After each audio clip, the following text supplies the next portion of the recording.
আমি এতদিন মনে করছি কি হাসিনা যাওয়ার পরে চাঁদাবাজ সন্ত্রাস এগুলো এখন কমে যাবো, এগুলো আর থাকবো না। মানুষের মনে স্বাধীনতাভাবে মানুষ চলতে পারবো, দুই চারটা জিনিস মানুষে কিনা কম রেটে খাইতে পারবো।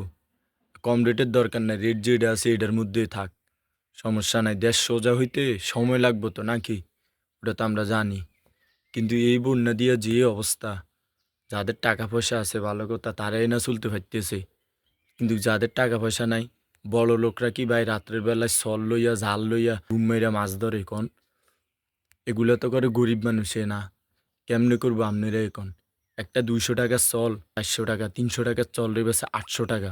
100 গ্রাম জালের দাম ছিল 150 টাকা, ওই 100 গ্রাম কারেন্ট জালটা এখন বেচতে আছে 400 টাকা। এরপরে গ্যাস 1200, 1250 টাকার গ্যাস 2100-2200 টাকা বেছে কন? এই যে দোকানদাররা যে এগুলা করতেছে গরিব মানুষের লগে, এটা কি ঠিক হইতেছে?